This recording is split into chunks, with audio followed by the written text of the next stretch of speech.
Bismillahirrahmanirrahim. Assalamualaikum warahmatullahi wabarakatuh. Teman-teman kelas agama Islam kampus Undika Surabaya, bahwa sore hari ini kita melakukan pertemuan secara online karena berbagai faktor ya.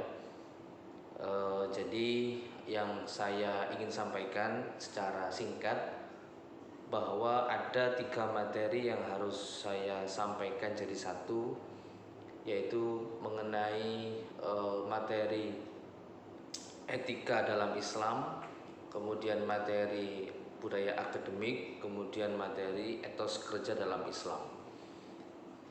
Materi etika dalam Islam, bahwa etika, susila, moral, dan akhlak itu adalah istilah yang sama dalam konteks menjelaskan perilaku manusia, watak manusia, karakter manusia, sikap manusia, tingkah laku manusia. Cuma yang menjadikan pembeda antara keempat istilah ini adalah tolak ukur atau sumbernya. Kalau akhlak itu tolak ukurnya adalah Al-Quran dan Al-Hadis. Jadi kita memandang orang itu berakhlak atau tidak itu harus tolak ukurnya menggunakan Al-Quran dan Hadis. Jadi dikatakan berakhlak manakala perilakunya sesuai dengan tuntunan Al-Quran dan Hadis dan sebaliknya. Kalau moral itu sumbernya atau tolak ukurnya adalah budaya atau lingkungan. Jadi anak itu dikatakan bermoral manakala sikap dan perilakunya sesuai budaya setempat. Anak itu tidak bermoral, kenapa? Karena perilakunya tidak sesuai dengan budaya setempat, misalkan. Kemudian etika dan susila ini tolak ukurnya adalah akal. Jadi baik buruknya perilaku ditentukan oleh akal. Saya ambil contoh biar gampang. Misalkan minuman, ada anak beli alkohol atau beli minuman keras dan dia meminumnya. Ini secara akhlak tidak berakhlak, karena tolak ukurnya Al-Quran dan Hadis yang menjelaskan bahwa hukum khamr atau hukum alkohol beserta dicampur dengan minuman keras yang memabukkan itu adalah haram. Sehingga perilaku meminum minuman keras atau meminum khamr ini adalah perilaku yang tercela. Tetapi kalau di lingkungan itu meminum khamr merupakan acara adat misalkan, atau merupakan sudah menjadi tradisi, maka itu tidak dikatakan bermoral. Itu tidak dikatakan bermoral. Jadi sesuai dengan tolak ukurnya. Tetapi kalau budaya itu budaya yang dekat dengan agama, bisa dipastikan anak yang minum khamr di lingkungan itu dipastikan dia tidak bermoral atau menyalahi adat atau menyalahi budaya. Sebaliknya, kalau ada budaya setempat di sebuah daerah atau di suatu daerah ya yang meminum khamr dan itu menjadi adat atau tradisi, bahkan pesta adat, itu tidak menjadikan ia disebut tidak bermoral. Kenapa? Karena meminum khamr di lingkungan setempat itu sudah menjadi adat kebiasaan. Jadi ini beda tolak ukurnya. Kemudian etika susila itu memandang dari segi akal. Contoh kenapa di barat itu bebas ya, karena mereka menggunakan akal. Jadi jangan diartikan dulu bahwa meminum khamr itu tidak etis. Ya kita lihat dari mana. Kalau dari lihat agama jelas tidak etis dan itu tercela dan itu haram. Tapi kalau dalam lihat konteks budaya yang mana? Karena tempat kita kan beda-beda. Di tempat ini mengatakan bahwa minum khamr itu juga dijadikan perilaku yang tercela. Ada kalanya di sebuah daerah minum towa atau minum khamr itu ya menjadi kebiasaan, bahkan itu hal yang biasa. Kan ini belum tentu ya. Etika susila itu memandang akal bahwa saya beli itu pakai uang saya, yang mabuk saya, tidak merugikan orang lain, ya kan? Jadi sehingga di kaum barat itu yang mereka bebas. Kenapa? Tolak ukurnya akal. Selagi itu tidak mengganggu manusia misalkan, dan itu tidak dari beli khamr itu tidak dari mencuri, ya itu sah-sah saja. Tolak ukurnya beda. Jadi itu ya, ini contoh real. Cuma nanti bisa dikoreksi kalau saya salah. Jadi bukan berarti menyimpulkan bahwa meminum khamr itu tidak haram, tidak. Tapi harus dilihat dari sisi mana. Kalau akhlak jelas tercela.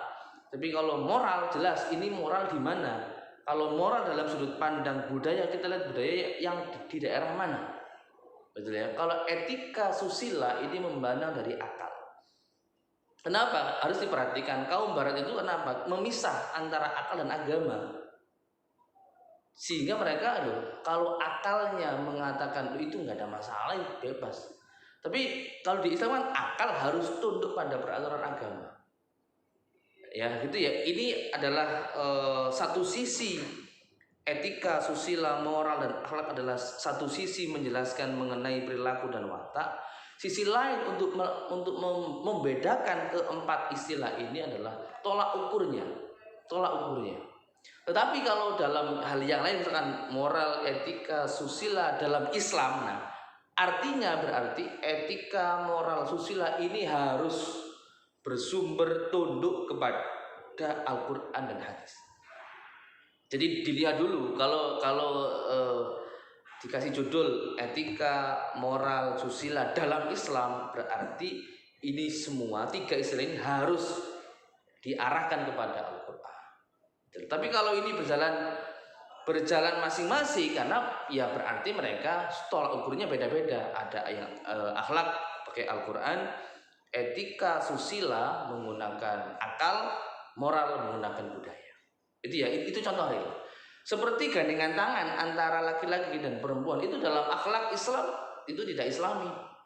Tapi dalam moral ya lihat apakah budaya setempat itu masih kental, masih ketimuran. Itu kan kalau zaman dulu itu kan di pedesaan itu masih tidak elok lah anak laki-laki menggandeng anak perempuan. Ya, kalau di kota itu kan sudah menjadi biasa. Ya, jadi lihat budayanya, apakah budayanya itu budaya yang sudah berubah atau budaya yang masih kental dengan sopan santun, dengan etika laki-laki dan perempuan, ya kan? Karena ini tergantung budaya setempat. Etika susila itu mengacu pada akal. Kalau ini kan pacar-pacar saya, ini kan pasangan-pasangan saya, jadi bahasa saya gandeng atau apa itu bebas. Ini yang dituduh oleh Barat. Pokoknya sama-sama suka, sama-sama nyaman, sudah. Karena tolak ukurnya akal. Di Barat akal pisah dengan agama.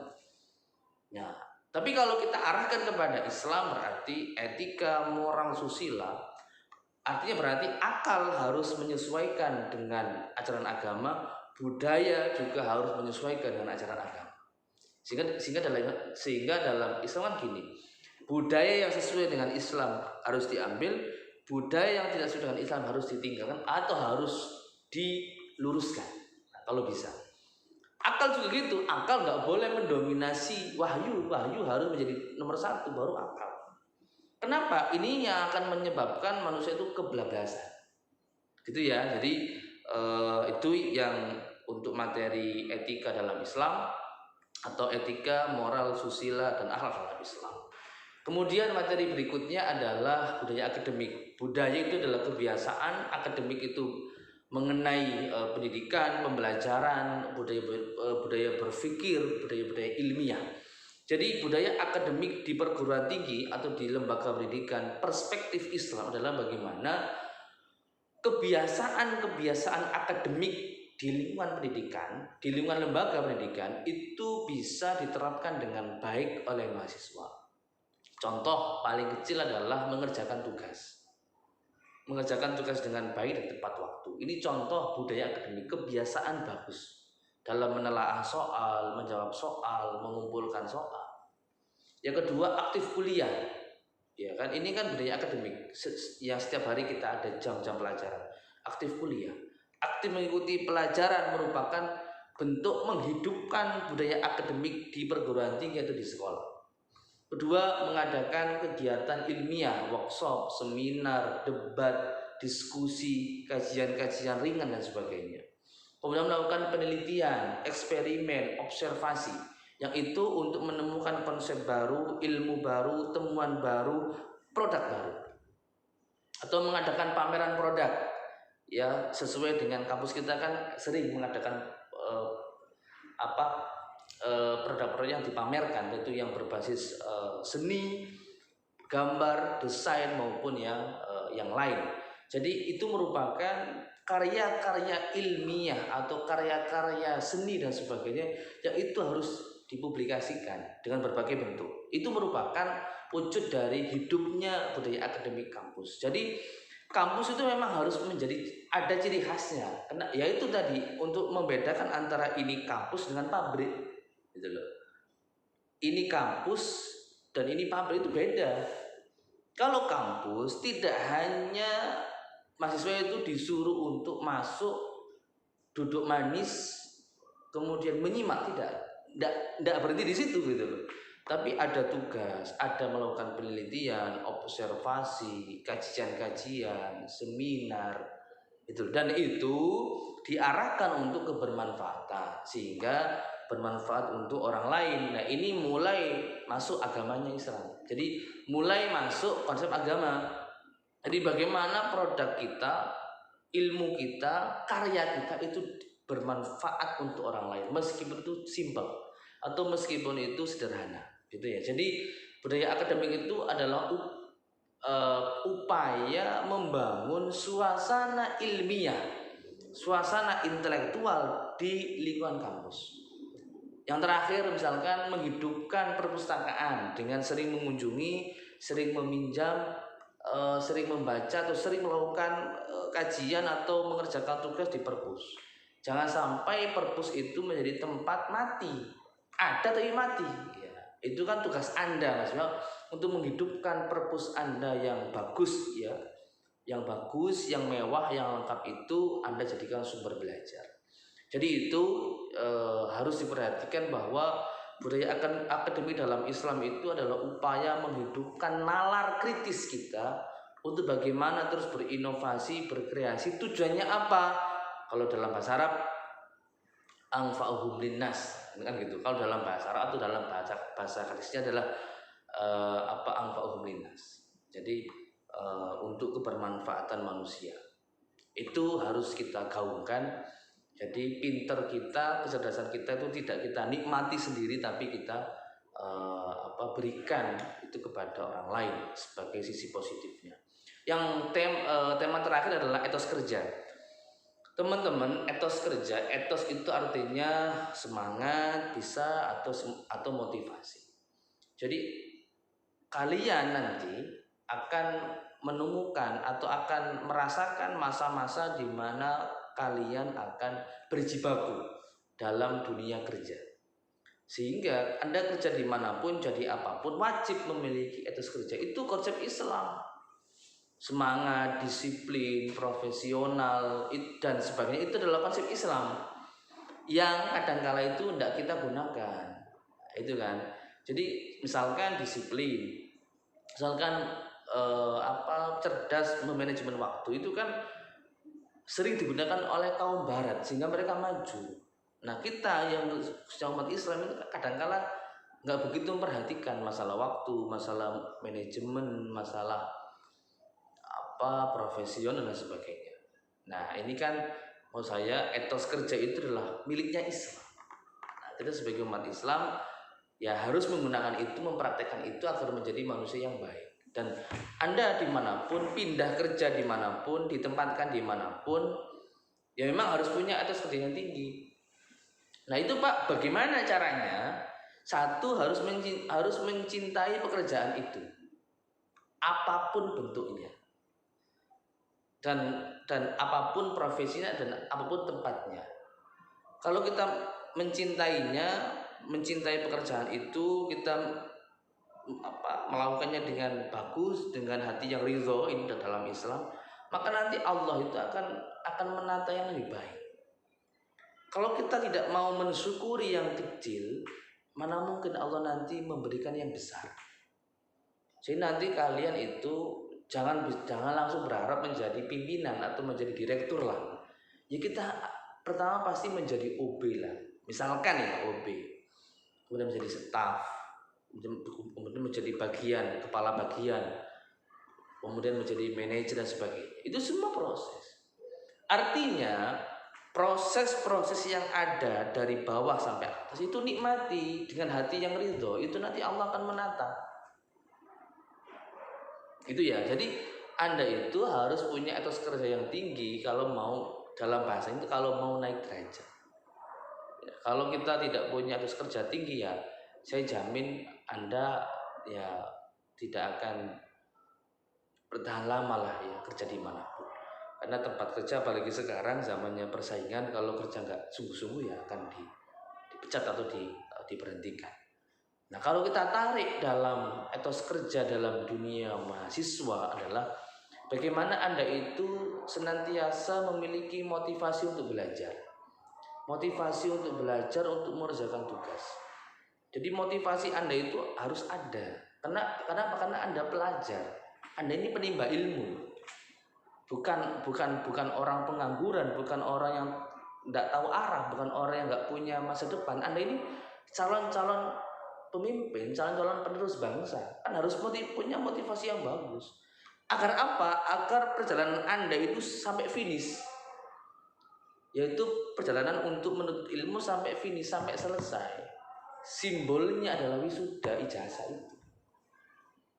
Kalau kita nggak punya motivasi ya, kita akan sulit untuk menuju finish, gitu ya. Jadi etos kerja dalam dunia kerja itu nanti Anda bisa rasakan mungkin setelah lepas dari S1 atau D3. Tapi kalau kita tarik bagaimana Pak menerapkan etos kerja selama menjadi mahasiswa, itu harus punya motivasi belajar untuk menuntaskan belajar Anda sampai finish. Harus dalam benak, harus tuntas. Ini kalau nggak didorong motivasi, sepintar apapun akan drop, sepintar apapun akan berhenti. Sebaliknya, sebodoh apapun, tapi kalau diiringi dengan motivasi, dia akan sampai. Bisa diibaratkan seperti kura-kura dengan kelinci gitu loh. Kalau kelinci terlalu sombong, ya kan, alah gampang, alah aku bisa kok finish sampai finish, dia akan lalai, ya kan, akan lalai. Dan saya yakin akan tergulung waktu sehingga dia nggak sampai finish.